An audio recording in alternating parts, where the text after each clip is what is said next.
Today, I am very excited to show you the new SHV500 LP Servo, a nice little low profile, high torque design that we just brought to market. As you can see, the SHV500 LP comes in two different colors. The black is going to be our standard fare, and the purple is a limited edition that you'll be able to find on our website for a limited time only. Now, these are a replacement for the SHV500 V3. However, it is not exactly the same replacement. So what we did on this design, we went to our 5-gear transmission, which is the exact same as the SHV800. That allowed us to pack the full-size motor into this little bitty short case, and you can see huge difference in the size of it. It is also a little bit thinner because of that, and about 1 millimeter shorter in this direction as well. But because of the 5-gear design, it is actually a little bit slower. So this is more of a torque-based servo instead of just being a power, super speed, fast servo. And it is also a lot more efficient than the V3. This one actually makes the same torque at about half of the amperage. Not only did we increase the efficiency of the electronics, but the extra gear down really helped us out. This one has a really wide voltage range as well. So you can actually power this from 6 volts, technically 5.5, but let's say you get this in a rig and you don't have a direct power harness set up yet. You can just plug it right into your radio. I do suggest 6 volts as your starting voltage, but it's got a normal old plug, 300 millimeter, 30 centimeter long, nice long plug on this. We did actually increase the length just a little bit over the old style. But as you can see, it's only a single wire. That not only helped us increase the water resistance of the case, but it also lightens it up, cleans it up, and makes it just generally easy to wire. And like I said, you can just throw it right into your rig, plug it in until you get a direct power hookup for it.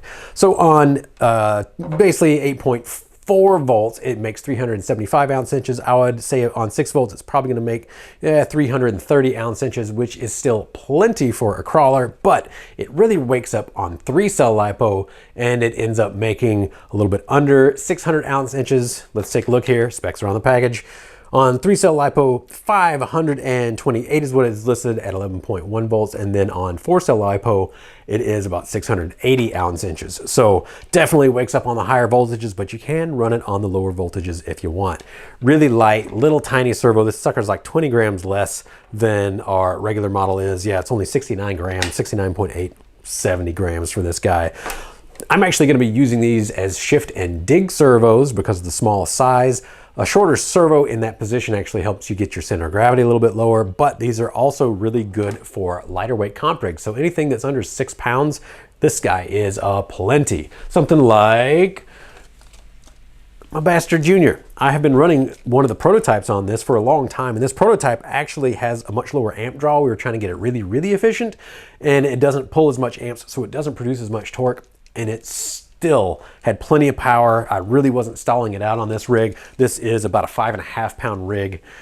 So really good for that sort of situation. And let me show you the new direct power harness that we include in these. So you can plug these directly into your radio. If you have a radio that can go up to 9 volts, set your BEC to 9 volts. These guys are not very amp hungry and it will be just fine. Or you can use this new direct power harness. You plug this guy in. Your JST power from your battery goes directly into this plug right there, and then the normal plug goes into your radio for a signal. And there you have it. Much cleaner wiring, lighter than the old 2-wire setup that we came up with, boy, what's it been, 5, 6, 7 years ago? I'd have to look back and see how long we've been doing direct power servos at this point, but from this point forwards, this is going to be our new standard in the market, and I believe that we may see some other people follow because there are a lot of benefits to doing that, notwithstanding just making it a lot easier to waterproof that case. And that is always something that I believe that we should strive for. Little improvements here and there. So if you do have any questions about this fantastic new little servo, leave your comments down below. I'll do my best to get to them.